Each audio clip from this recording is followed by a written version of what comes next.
Hello everyone, my name is Victoria Capeza, and today I'm going to be talking about the whitefly. Although I'm not in your live version of the class and I'm on the online section, I did stop by and drop off some candy, so hopefully you guys will be able to pass that around and enjoy some candy while you're listening to me today. So what did we learn in class? The whitefly was only mentioned briefly in chapter 11, and all that was said about it was that there's a species known as Bemisia type B whitefly, that it attacks more than 900 host plants, and that it transmits more than 10 plant viruses. Although this is true, there is so much more that can be said about the whitefly. Over 1,500 species have been described. So other than the type B, there is the spiraling whitefly, the greenhouse whitefly, and several other species that I'm going to talk about. As far as the details, economically, environmentally, how they actually work, how they impact plants, what specific viruses they transmit, there's so much more to learn. So get excited because I'm going to tell you all about it today. Here are a couple of pictures. In the picture on the left, they're in the larval stage, and a pirate bug is feeding on them. And then the picture on the right, these are grown adult flies. Where are they invasive? So, although they didn't originate here, they are a huge problem, and they've had the biggest impact in India. They were first noticed in the Kolar district of Karnataka, which is just a state in India. Then they subsequently spread across the whole entire country.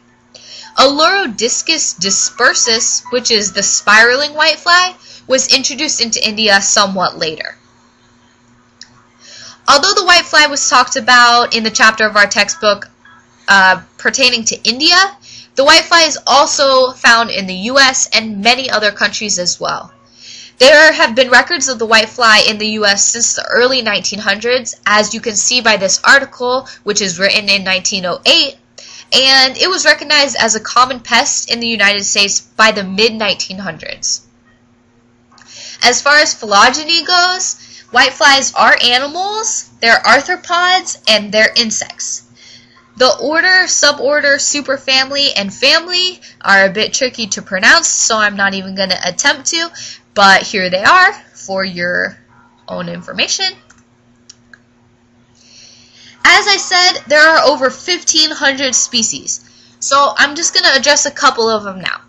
The greenhouse whitefly is a major pest of fruits, vegetables, and other ornamental crops that are grown in greenhouses. The citrus whitefly is a pest of citrus crops.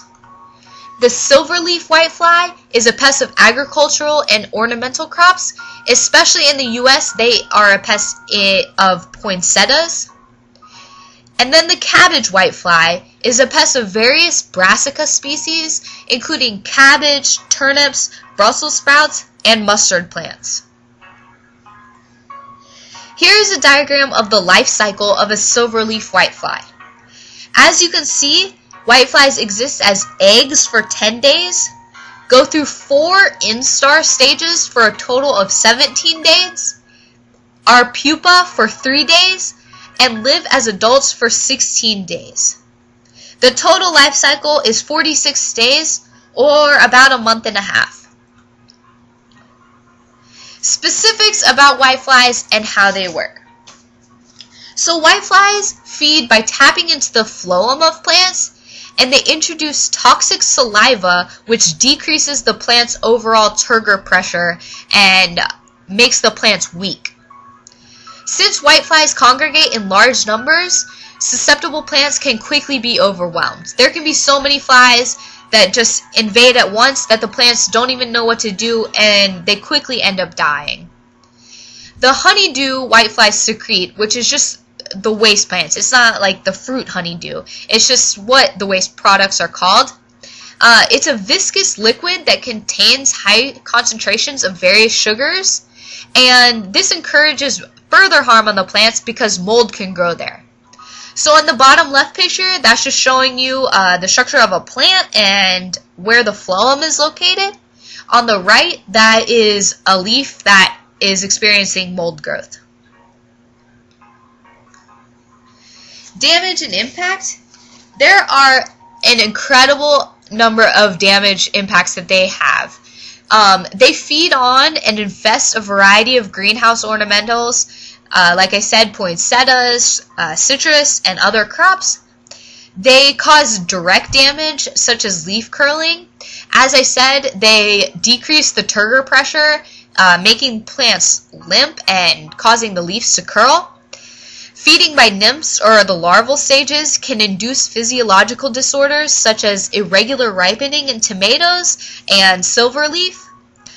Vein clearing of foliage and induction of white stems on poinsettia and other ornamentals can also occur as a result of feeding. And then indirect effects, the honeydew that I was talking about earlier, that's deposited on leaves, it produces a shiny and sticky substance, which is ideal for mold growth. And then the last bullet point there, distribution within plants and interspecific competition. This just has to do with the different life stages, and the life stages are vertically stratified in a plant with respect to the leaf age. So, for example, adults, eggs, and the first instar nymphs are found usually on young leaves. The second and third instar nymphs are on middle-aged leaves, and then fourth instar and pupa are found on middle-aged and old leaves. So that's just talking about how there's different stages are in different types of plants, and how there's a lot of competition that's present. Diseases. So diseases that whiteflies carry and transmit include African cassava mosaic, bean golden mosaic, bean dwarf mosaic, bean calico mosaic, tomato yellow leaf curl, tomato mottle, and a bunch of other viruses that I didn't list. These are just the most common ones. And then the pictures are showing the detrimental effects. As you can see, those leaves are not very healthy, and that tomato is looking pretty hurt. So yeah, there are a ton of diseases that it can cause. Environmental impacts. So the ability of the whitefly to carry and spread disease is the widest impact that they have on global food production. In the tropics and subtropics, whiteflies have become one of the most serious crop protection problems. So, obviously they're affecting a lot of foods, so how do you deal with it?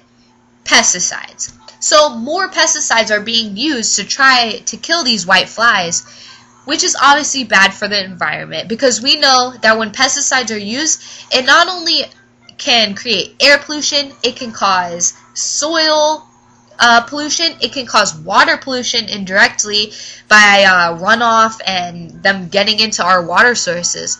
So by using more pesticides, it's very, very harmful on the environment. But if more pesticides are being used, these whiteflies develop a resistance to the pesticides.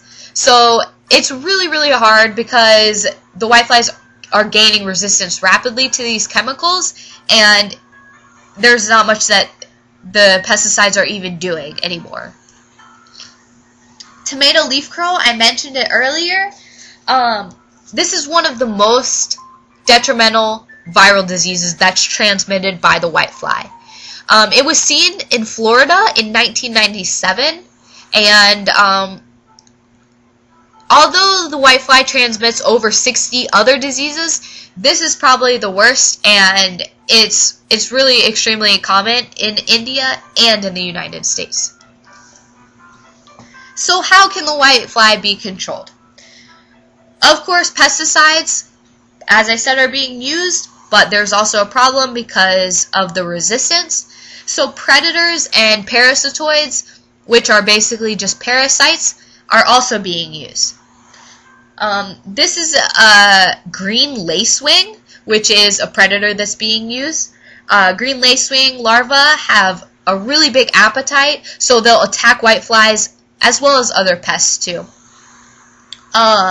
Ladybirds are also being used, or ladybugs. They eat a lot of insect eggs, but they'll also they'll also eat the adult version of the fly too. Economic impacts. Overall, the whitefly the economic losses are estimated in the hundreds of millions of dollars. So this is obviously a huge amount of money. Control of the whiteflies is really hard. Like I said, they don't know what to do about pesticides because of the resistance. Control of whiteflies with natural enemies alone is more expensive than using the insecticides. So insecticides are still being used even though they're not really working that well. But natural enemies are being used as well.